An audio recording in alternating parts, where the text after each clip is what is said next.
Saudara-saudari yang dikasihi dalam Tuhan kita Yesus Kristus, hari ini kita merayakan Hari Raya Penampakan Tuhan. Dalam bacaan Injil kita mendengarkan sebuah kisah tentang orang-orang Majus dari timur, raja-raja dari timur, yang dipandu oleh sebuah bintang untuk mencari bayi Yesus. Namun yang jadi pertanyaan adalah, kenapa hari raya ini dirayakan sekarang? Bukankah Tuhan Yesus menampakkan diri tidak hanya kepada para Majus? Waktu Yesus lahir contohnya, Yesus menampakkan diri pertama kali kepada Bunda Maria dan Santo Yosef. Tuhan juga menampakkan diri kepada para gembala untuk kedua kalinya.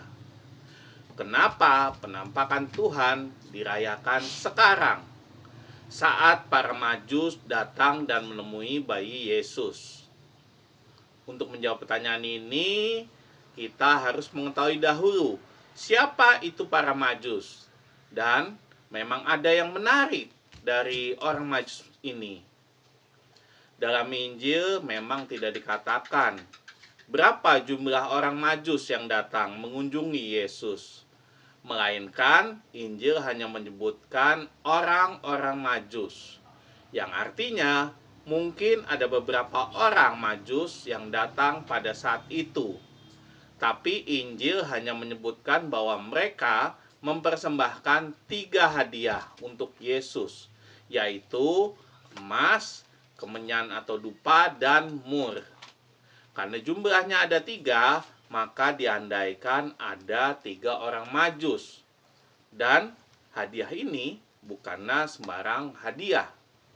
Hadiah ini memiliki makna yang sangat khusus, sekaligus juga menjadi simbol identitas Yesus. Emas melambangkan Yesus sebagai raja, raja penguasa alam semesta. Kemenyan atau dupa melambangkan Yesus sebagai imam agung yang mempersembahkan kurban kepada Allah. Mur di sini bukan mur baut ya. Mur ini adalah rempah-rempah yang melambangkan Yesus sebagai manusia biasa yang akan menderita, sengsara, dan wafat di kayu salib. Dan nanti kalau kita lihat saat Yesus wafat, mur itulah yang dipakai untuk membaluri tubuh Yesus. Jadi dapat kita lihat para Majus mempersembahkan hadiah yang tidak sekedar mahal, tapi juga bermakna dan berguna. Bapak Ibu, saudara-saudari terkasih, mungkin ada yang tahu nama para Majus itu, nama 3 raja dari timur itu. Menurut tradisi gereja, namanya adalah Gaspar, Baltasar, dan Melchior. Mungkin ada yang tahu dan pernah melihat patung 3 Majus itu. Yang pertama adalah Gaspar, orang yang berkulit hitam dan sudah tua. Kedua adalah Baltasar, orang yang berkulit sawo matang dan berumur 40 tahunan. Dan ketiga adalah Melchior, orang yang berkulit putih dan berumur sekitar 20-an atau masih sangat muda. Orang Majus ini adalah orang yang ahli perbintangan, atau kalau di zaman sekarang ini disebut astronom. Mereka adalah orang yang pandai, kaya, dan punya jabatan. Dan diperkirakan karena warna kulitnya yang berbeda, asal yang berbeda, usia yang berbeda, mereka yang awalnya tidak saling mengenal, akhirnya dituntun oleh bintang yang sama dan bertemu di tempat yang sama. Seolah Tuhan Yesus ingin menunjukkan dan menampakkan dirinya ke seluruh dunia, ke seluruh daerah, ke seluruh tempat, dan seluruh usia. Jadi perayaan penampakan Tuhan ini bukan semata-mata ingin merayakan pertama kalinya Tuhan ingin menampakkan diri ke siapa, tapi merayakan Tuhan ingin menampakkan diri kemana. Dan inilah pertama kalinya Yesus ingin menunjukkan, ingin menampakkan dirinya ke seluruh dunia. Dan melalui para majus inilah Yesus seolah-olah ingin menugaskan mereka untuk mewartakan kabar gembira ke semua orang bahwa Dia benar-benar telah lahir. Sang Juru Selamat telah lahir ke dunia.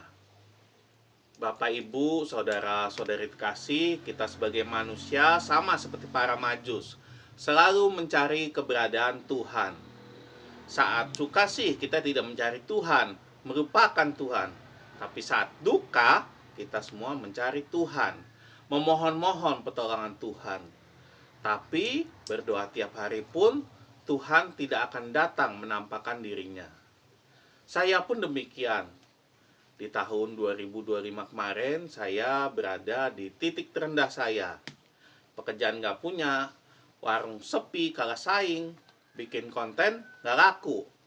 Makan yang biasanya 3 kali sehari jadi 2 hari sekali, dan sebagainya. Selalu mencari-cari kehadiran Tuhan, pertolongan Tuhan dalam hidup saya. Tapi apa yang terjadi? Ya nggak ada. Saya nggak menemukan Tuhan.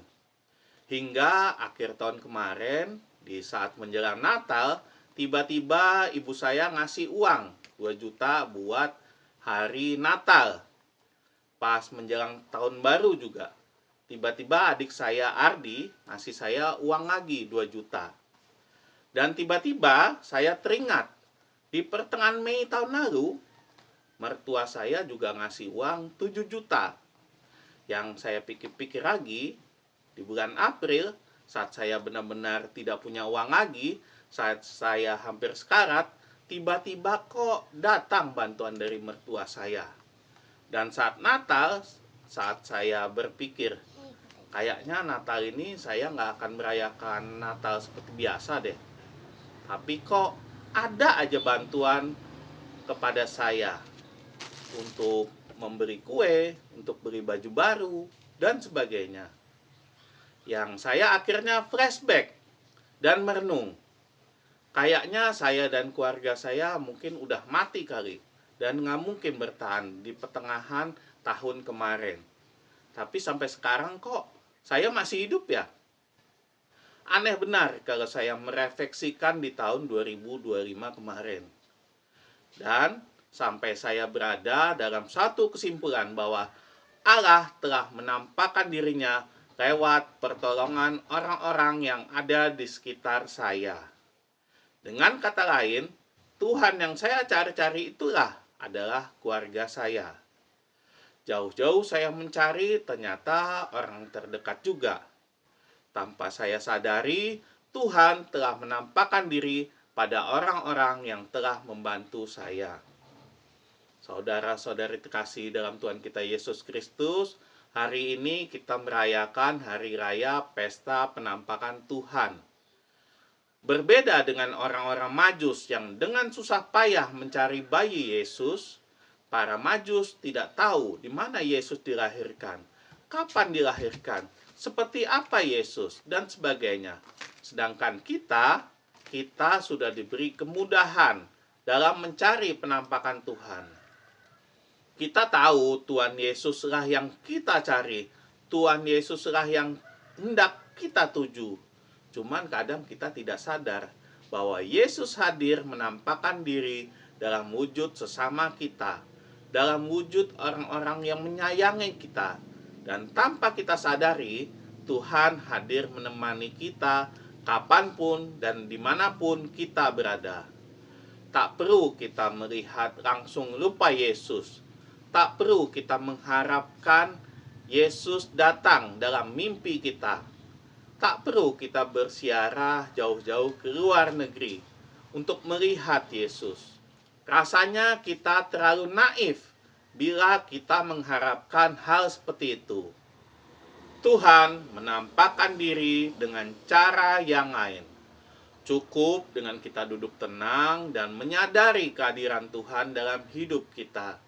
Cukup sadari Yesus hadir selalu menemani kita, menampakkan dirinya dalam berbagai rupa.